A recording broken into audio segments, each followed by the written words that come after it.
ओम शांति। दिनांक 25 जनवरी 2025। बाप दादा के साकार मधुर महावाक्य। मीठे बच्चे, चुस्त स्टूडेंट बन अच्छे मार्क्स से पास होने का पुरुषार्थ करो। सुस्त स्टूडेंट नहीं बनना। सुस्त वह है जिन्हें सारा दिन मित्र संबंधी याद आते हैं। प्रश्न: संगम युग पर सबसे तकदीरवान किसको कहेंगे? उत्तर: जिन्होंने अपना तन मन धन सब सफल किया वा कर रहे हैं, वो हैं तकदीरवान। कोई कोई तो बहुत मनहूस होते हैं, फिर समझा जाता है तकदीर में नहीं है। समझते नहीं कि विनाश सामने खड़ा है। कुछ तो कर लें। तकदीरवान बच्चे समझते हैं बाप अभी सम्मुख आया है, हम अपना सब कुछ सफल कर लें। हिम्मत रख अनेकों का भाग्य बनाने के निमित्त बन जाए। गीत: तकदीर जगाकर आई हूँ। ओम शांति। यह तो तुम बच्चे तकदीर बना रहे हो। गीता में श्री कृष्ण का नाम डाल दिया और कहते हैं भगवानुवाच, मैं तुमको राजयोग सिखलाता हूँ। अब कृष्ण भगवानुवाच तो है नहीं, यह श्री कृष्ण तो एम ऑब्जेक्ट है। फिर शिव भगवानुवाच कि मैं तुमको राजाओं का राजा बनाता हूँ, तो पहले जरूर प्रिंस कृष्ण बनेंगे। बाकी कृष्ण भगवानुवाच नहीं है। कृष्ण तो तुम बच्चों की एम ऑब्जेक्ट है। यह पाठशाला है, भगवान पढ़ाते हैं, तुम सब प्रिंस प्रिंसेस बनते हो। बाप कहते हैं बहुत जन्मों के अंत के भी अंत में मैं तुमको यह ज्ञान सुनाता हूँ, फिर सो श्री कृष्ण बनने लिए, फिर से श्री कृष्ण जैसा बनने के लिए। इस पाठशाला का टीचर शिव बाबा है, श्री कृष्ण नहीं। शिव बाबा ही दैवी धर्म की स्थापना करते हैं। तुम बच्चे कहते हो हम आए हैं तकदीर बनाने। आत्मा जानती है हम परम पिता परमात्मा से अब तकदीर बनाने आए हैं। यह है प्रिंस प्रिंसेस बनने की तकदीर। राजयोग है ना। शिव बाबा द्वारा पहले पहले स्वर्ग के 2 पत्ते राधे कृष्ण निकलते हैं। यह जो चित्र बनाया है यह ठीक है, समझाने के लिए अच्छा है। गीता के ज्ञान से ही तकदीर बनती है। तकदीर जगी थी सो फिर फूट गई। बहुत जन्मों के अंत में तुम एकदम तमोप्रधान बैगर बन गए हो, अब फिर प्रिंस बनना है। पहले तो जरूर राधे कृष्ण ही बनेंगे, फिर उन्हों की भी राजधानी चलती है। सिर्फ एक तो नहीं होगा ना। स्वयंवर बाद राधे कृष्ण सो फिर लक्ष्मी नारायण बनती हैं। नर से प्रिंस व नारायण बनना एक ही बात है। तुम बच्चे जानते हो यह लक्ष्मी नारायण स्वर्ग के मालिक थे। जरूर संगम पर ही स्थापना हुई होगी, इसलिए संगम युग को पुरुषोत्तम युग कहा जाता है। आदि सनातन देवी देवता धर्म की स्थापना होती है। बाकी और सब धर्म विनाश हो जाएंगे। सतयुग में बरोबर एक ही धर्म था, वह हिस्ट्री ज्योग्राफी जरूर फिर से रिपीट होनी है। फिर से स्वर्ग की स्थापना होगी, जिसमें लक्ष्मी नारायण का राज्य था, परिस्तान था। अभी तो कब्रिस्तान है, सब कामचिता पर बैठ भस्म हो जाएंगे। सतयुग में तुम महल आदि बनाएंगे, ऐसे नहीं कि नीचे से कोई सोने की द्वारिका व लंका निकल आएगी। द्वारिका हो सकती है, लंका तो नहीं होगी। द्वारिका हो सकती है, लंका नहीं होगी। गोल्डन एज कहा जाता है राम राज्य को। सच्चा सोना जो था वो सब लूट गया। तुम समझाते हो भारत कितना धनवान था, अभी तो कंगाल है। कंगाल अक्षर लिखना कोई बुरी बात नहीं है, तुम समझा सकते हो।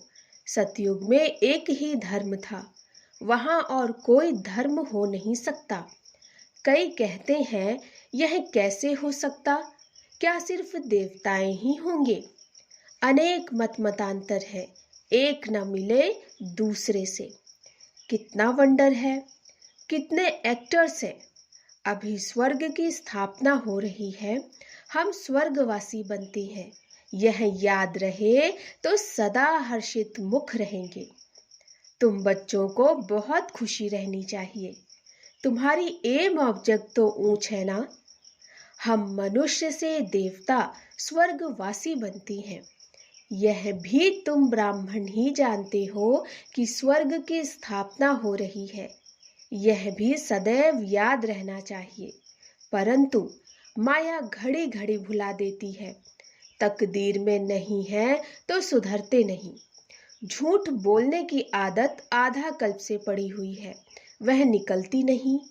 झूठ को भी खजाना समझ रखते हैं, छोड़ते ही नहीं। तो समझा जाता है इनकी तकदीर ऐसी है। बाप को याद नहीं करते। याद भी तब रहे जब पूरा ममत्व निकल जाए, सारी दुनिया से वैराग्य। मित्र संबंधियों आदि को देखते हुए जैसे कि देखते ही नहीं। जानते हैं यह सब नरकवासी कब्रिस्तानी है, यह सब खत्म हो जाने हैं। अब हमको वापस घर जाना है, इसलिए सुखधाम शांतिधाम को ही याद करते हैं। हम कल स्वर्गवासी थे, राज्य करते थे, वह गवा दिया, फिर हम राज्य लेते हैं। बच्चे समझते हैं भक्ति मार्ग में कितना माथा टेकना, पैसे बर्बाद करना होता है। चिल्लाते ही रहते, मिलता कुछ भी नहीं। आत्मा पुकारती है, बाबा आओ सुख धाम ले चलो। सो भी जब अंत में बहुत दुख होता है तब याद करते हैं।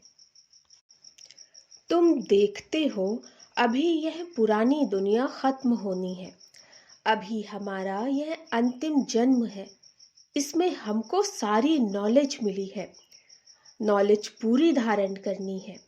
अर्थक्वेक आदि अचानक होती है ना। हिंदुस्तान पाकिस्तान के पार्टीशन में कितना मरे होंगे। तुम बच्चों को शुरू से लेकर अंत तक सब मालूम पड़ा है। बाकी जो रहा हुआ होगा वह भी मालूम पड़ता जाएगा। सिर्फ एक सोमनाथ का मंदिर सोने का नहीं होगा, और भी बहुतों के महल मंदिर आदि होंगे सोने के। फिर क्या होता है, कहाँ गुम हो जाते हैं? क्या अर्थक्वेक में ऐसे अंदर चले जाते हैं जो निकलते ही नहीं, अंदर सड़ जाते हैं? क्या होता है आगे चल तुमको पता पड़ जाएगा। कहते हैं सोने की द्वारिका चली गई। अभी तुम कहेंगे ड्रामा में वह नीचे चली गई, फिर चक्र फिरेगा तो ऊपर आएगी। सो भी फिर से बनानी होगी। यह चक्र बुद्धि में सिमरण करते बड़ी खुशी रहनी चाहिए। यह चित्र तो पॉकेट में रख देना चाहिए। यह बैज बहुत सर्विस लायक है, परंतु इतनी सर्विस कोई करते नहीं है। तुम बच्चे ट्रेन में भी बहुत सर्विस कर सकते हो, परंतु कोई भी कभी समाचार लिखते नहीं कि ट्रेन में क्या सर्विस की। थर्ड क्लास में भी सर्विस हो सकती है। जिन्होंने कल पहले समझा है, जो मनुष्य से देवता बने हैं वही समझेंगे।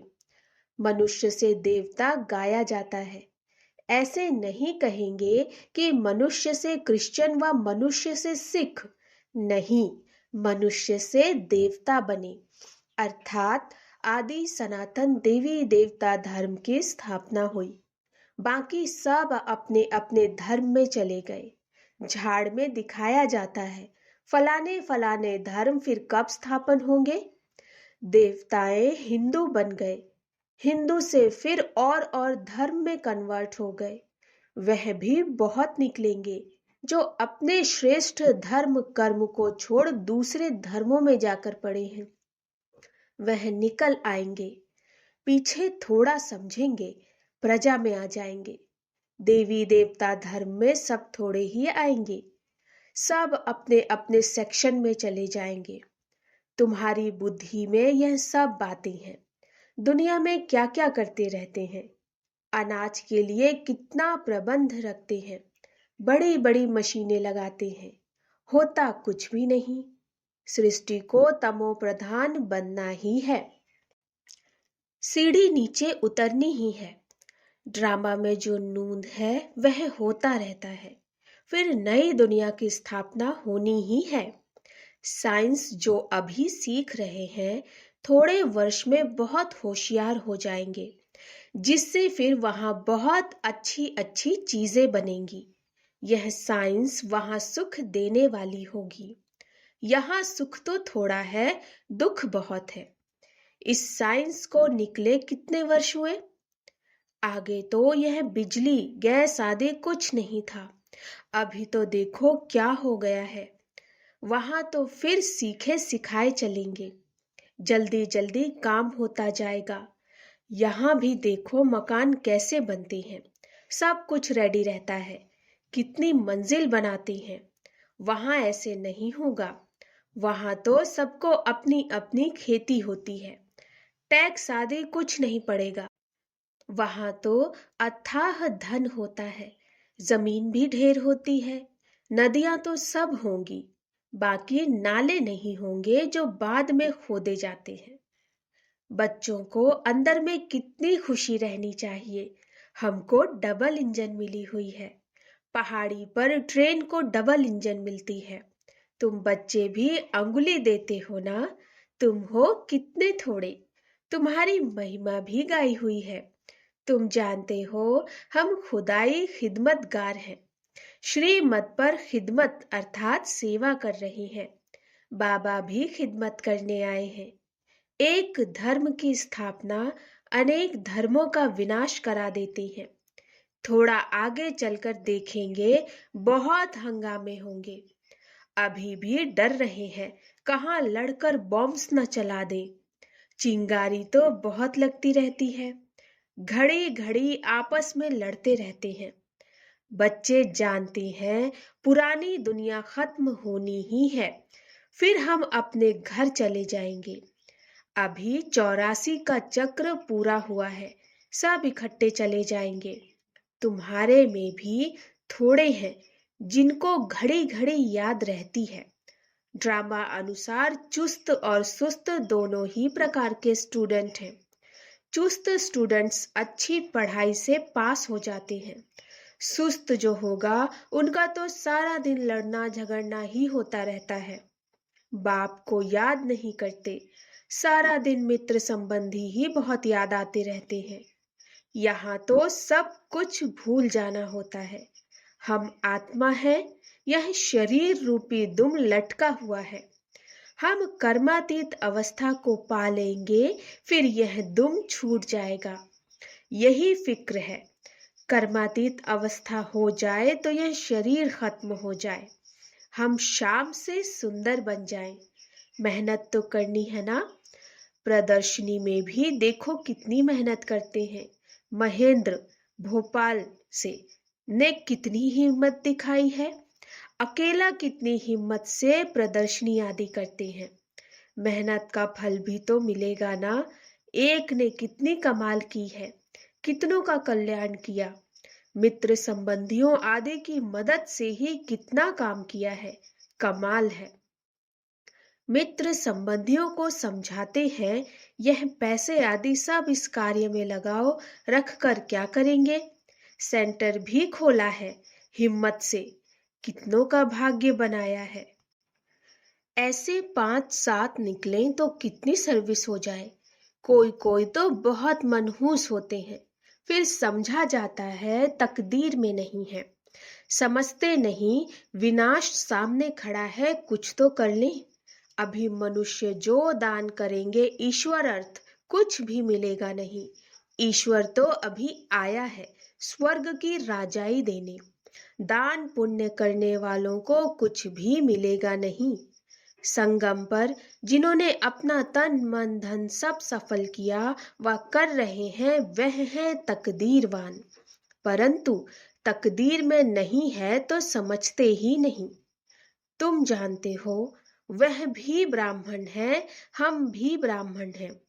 हम हैं प्रजापिता ब्रह्मा कुमार कुमारियां, इतने ढेर ब्राह्मण, वह हैं कुख वंशावली, तुम हो मुख वंशावली। शिव जयंती संगम पर होती है। अब स्वर्ग बनाने लिए बाप मंत्र देते हैं, मन मना भव। मुझे याद करो तो तुम पवित्र बन पवित्र दुनिया का मालिक बन जाएंगे। ऐसे युक्ति से पर्चे छपाने चाहिए। दुनिया में मरते तो बहुत है ना, जहाँ भी कोई मरे तो वहाँ पर्चे बांटने चाहिए। बाप जब आते हैं तब ही पुरानी दुनिया का विनाश होता है और उसके बाद स्वर्ग के द्वार खुलते हैं। अगर कोई सुख धाम चलना चाहे तो यह मंत्र है, मन मना भव। ऐसा रसीला छपा हुआ पर्चा सबके पास हो, शमशान में भी बांट सकते हैं। बच्चों को सर्विस का शौक होना चाहिए। सर्विस की युक्तियां तो बहुत बतलाते हैं, यह तो अच्छी रीति लिख देना चाहिए। एम ऑब्जेक्ट तो लिखा हुआ है, समझाने की बड़ी अच्छी युक्ति चाहिए। अच्छा, मीठे मीठे सिकिलधे बच्चों प्रति माता पिता बाप दादा का याद प्यार और गुड मॉर्निंग। रूहानी बाप की रूहानी बच्चों को नमस्ते। हम रूहानी बच्चों की रूहानी माता पिता बाप दादा को नमस्ते नमस्ते नमस्ते। गुड मॉर्निंग बाबा। धारणा के लिए मुख्य सार, कर्मातीत अवस्था को प्राप्त करने के लिए इस शरीर रूपी दुम को भूल जाना है। एक बाप के सिवाय कोई मित्र संबंधी आदि याद न आए, यह मेहनत करना है। दूसरा, श्रीमत पर खुदाई खिदमतगार बनना है। तन मन धन सब सफल कर अपनी ऊंच तकदीर बनानी है। वरदान, कर्म भोग रूपी परिस्थिति के आकर्षण को भी समाप्त करने वाले संपूर्ण नष्टो मोहा भव। कर्म भोग रूपी परिस्थिति की आकर्षण को भी समाप्त करने वाले संपूर्ण नष्टो मोहा भव। अभी तक प्रकृति द्वारा बनी हुई परिस्थितियां अवस्था को अपनी तरफ कुछ न कुछ आकर्षित करती हैं। सबसे ज्यादा अपनी देह के हिसाब किताब रहे हुए कर्म भोग के रूप में आने वाली परिस्थिति अपनी तरफ आकर्षित करती है। जब यह भी आकर्षण समाप्त हो जाए तब कहेंगे संपूर्ण नष्टो मोहा। कोई भी देह की व देह के दुनिया की परिस्थिति स्थिति को हिला नहीं सके। यही संपूर्ण स्टेज है। जब ऐसी स्टेज तक पहुंच जाएंगे तब सेकंड में अपने मास्टर सर्वशक्तिमान स्वरूप में सहज स्थित हो सकेंगे। स्लोगन, पवित्रता का व्रत सबसे श्रेष्ठ सत्यनारायण का व्रत है। इसमें ही अतीन्द्रिय सुख समाया हुआ है। पवित्रता का व्रत सबसे श्रेष्ठ सत्यनारायण का व्रत है। इसमें ही अतीन्द्रिय सुख समाया हुआ है। अपनी शक्तिशाली मनसा द्वारा सकाश देने की सेवा करो। मनसा सेवा बेहद की सेवा है। जितना आप मनसा से वाणी से स्वयं सैंपल बनेंगे तो सैंपल को देख करके स्वतः ही आकर्षित होंगे।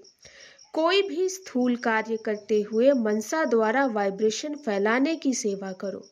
जैसे कोई बिजनेसमैन है तो स्वप्न में भी अपना बिजनेस देखता है, ऐसे आपका काम है विश्व कल्याण करना। यही आपका ऑक्यूपेशन है। इस ऑक्यूपेशन को स्मृति में रख सदा सेवा में बिजी रहो। अच्छा, ओम शांति।